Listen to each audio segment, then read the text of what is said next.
Doutor, o meu filho é muito pequeno para operar amígdala, adenoide ou fazer algum procedimento cirúrgico. Você pensa desse jeito? Então vem comigo que nós vamos conversar a respeito disso e a respeito do seu medo.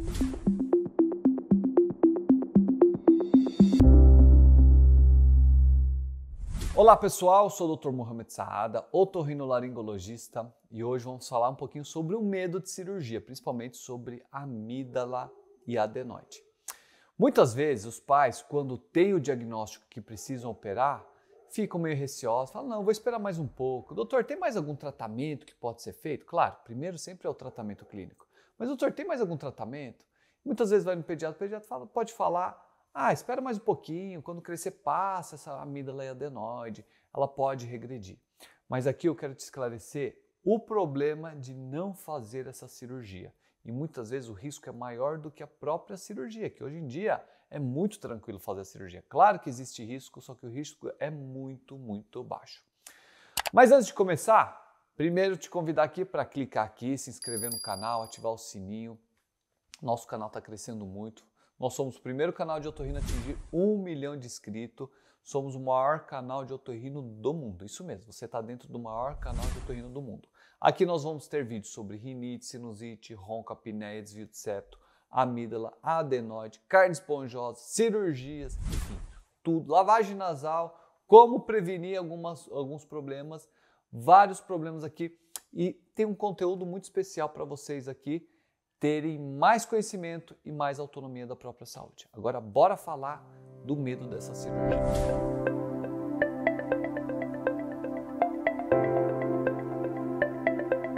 Primeiramente, pessoal, eu quero falar para vocês que tudo que eu vou falar para vocês eu já senti na pele, porque ano passado eu mesmo operei meu filho de 6 anos e ele estava precisando por conta de uma amígdala aumentada e uma adenoide pequena, mas que estava dando problema para ele. Acabamos fazendo a cirurgia de amígdala, adenoide e até o freio lingual aproveitamos para liberar o freio lingual. Mas é muito comum a criança que, por exemplo, tem muita infecção de garganta, a criança que ronca, a criança que tem um sono agitado, a criança que dorme de boca aberta, muitas vezes o problema é o quê? Ou é uma rinite, ou é uma adenoide aumentada, ou é uma amígdala aumentada, ou é tudo isso junto. Ou podemos operar uma criança por conta de infecção de repetição e essa criança não melhora mesmo tratando clinicamente. Claro que a primeira opção não é a cirurgia. A cirurgia é a última opção do cardápio.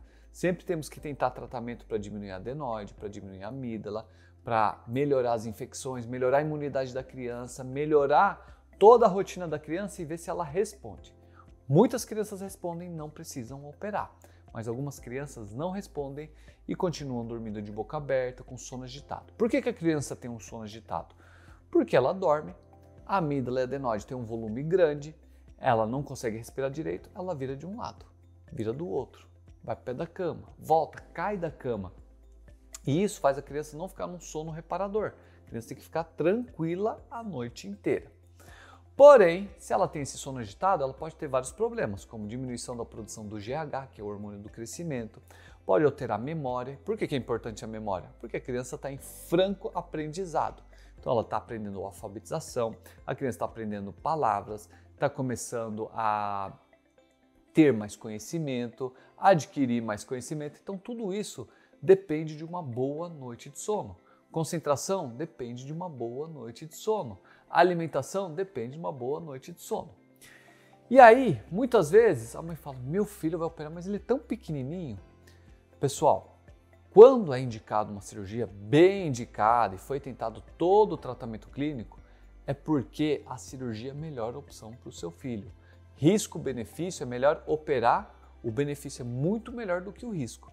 E se você não operar, muitas vezes essa criança pode carregar para o futuro vários e vários problemas. Um dos problemas que eu quero falar para vocês, para crianças que não respiram bem, é a síndrome do respirador bucal. Bom, a síndrome do respirador bucal é quando a criança tem uma amígdala, adenoide aumentada, ou às vezes até rinite alérgica, que faz os cornetos aumentarem, e a criança passa a respirar pela boca. Qual que é o problema de respirar pela boca? Tem inclusive vídeo sobre o canal falando sobre isso.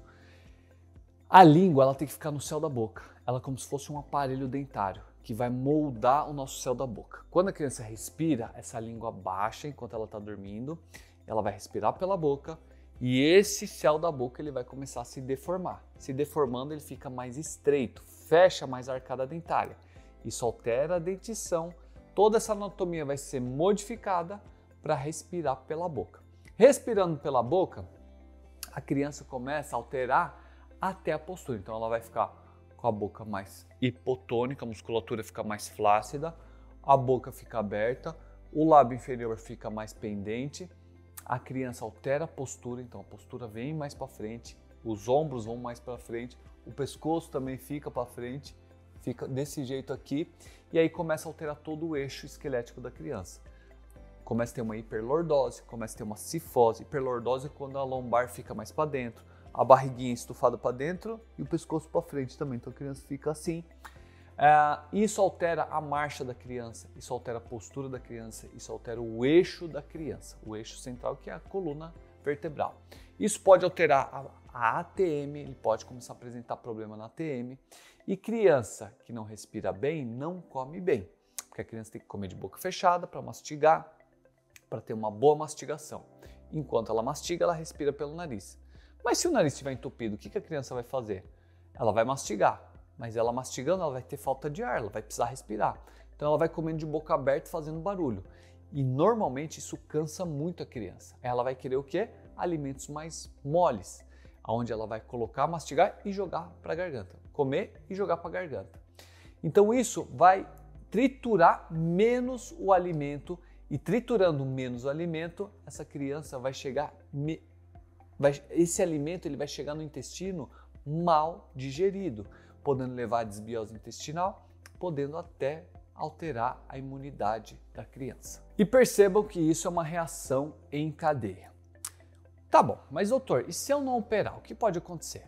Pode envolver a síndrome do respirador bucal e hoje a criança tem a amígdala adenoide aumentada, com o tempo pode regredir essa amígdala adenoide, só que às custas de deformidade facial, alongamento da face e alteração do desvio de septo. E aí, uma criança que não está bem vai ter que operar no futuro. Muitas vezes a amígdala acaba não desinchando, ela pode continuar tendo problema e vai ter que fazer uma cirurgia mais complexa no nariz também. Então, é melhor remediar agora, fora todo o prejuízo cognitivo, de estudo, de concentração e tempo perdido não se recupera. Então, os primeiros anos de vida da criança é muito importante para o desenvolvimento neurológico dela. A criança fica mais irritada, socializa menos, só que são micropontos que a gente não enxerga, a gente acha que é o gênio da pessoa assim. Tem muitas crianças diagnosticadas com TDAH e na verdade o problema dela é um problema respiratório, uma adenoide. A criança não dorme bem, não respira bem e fica agitada durante o dia. Ah, doutor, mas tem risco? Eu prefiro meu filho aqui na segurança. Tudo tem risco, inclusive a cirurgia, só que é considerado uma cirurgia de baixo risco. Para nós fazermos uma cirurgia, temos que ver a melhor condição da criança, a criança tem que estar bem de saúde, não pode ter nenhuma infecção. A anestesia hoje em dia é muito segura. Antigamente nós tínhamos problema, 30, 40 anos atrás, tínhamos muito problema com anestésico. Hoje em dia os anestésicos são mais modernos, monitorização, tudo que nós temos de equipamento ali no centro cirúrgico é utilizado para a criança. Então, a criança entra com os pais, vão ser anestesiados ali com gás, a mãe pode segurar, a criança vai dando risada, vai relaxando e aí é feito a anestesia. Então, hoje em dia é muito mais tranquilo. Se eu for te falar de risco, por exemplo, se você for atravessar uma rua, você corre risco de ser atropelado, você corre risco de uma bicicleta te pegar, você corre risco de ser assaltado só para atravessar uma rua. O que você faz para atravessar com segurança? Você vai na faixa de pedestre, você espera o sinal verde para poder atravessar. Na hora que você estiver atravessando, mesmo assim você olha para os dois lados, atravessa o mais rápido possível para minimizar esse risco. Tinha um monte de risco citado, mas que você minimizou, praticamente anulou, tomando todos esses cuidados. E nós tomamos todo esse cuidado. Então é feito exames eletrocardiograma para a criança, raio-x de tórax, ver como é que está o pulmão, vamos ver a coagulação da criança, como é que está, vamos tomar todos os cuidados possíveis. Temos que pensar na complicação para prevenir as complicações. Então se Qualquer um fala, ah não, é super tranquilo essa cirurgia, ó, tem risco nenhum. Quem fala isso não está pensando nos riscos. Se não pensa no risco, não previne o risco. Então nós temos que pensar, não temos que apavorar os pais, porque é uma cirurgia de baixo risco e baixa complexidade. Mas que temos que tomar cuidado, temos. Eu mesmo operei meu filho ano passado, ele tinha uma amígdala grande, uma adenoide pequena, mas que dava muito problema e deixava ele muito encatarrado. Foi assim, se fosse um paciente meu, talvez eu ia demorar para fazer o diagnóstico, mas eu ficava olhando para o meu filho, ele não tinha muitos sintomas. Ele se mexia pouco na cama, quer dizer, ele tinha um sono razoável, mas eu comecei a perceber que ele dormia levemente de boca aberta, às vezes ele estava incomodado, e comecei a perceber uma irritação muito grande durante o dia. E na escola, ele não tinha muita paciência. Quando decidi fazer a cirurgia, para quem quer ver esse depoimento completo, eu tenho no canal um vídeo falando só sobre isso. Quando decidi fazer a cirurgia, claro que você fala, não quero fazer, poxa vida, será que não tem mais algum tratamento? E não tinha, pronto, acabou, não tem o que fazer. Eu mesmo como otorrino, só que eu sou pai também, eu falo, será? Então a gente sempre tenta buscar mais alguma alternativa. Ponto, chegou nesse ponto, não tem mais? Vamos operar. Fizemos a cirurgia, a recuperação foi excelente, graças a Deus, e o desenvolvimento dele foi surreal. Ele faz o acompanhamento com a dentista, melhorou a arcada dentária dele, cresceu bastante, muito mais, ele teve um estirão razoável, a concentração dele na escola foi muito melhor, desenvolveu muito melhor na escola.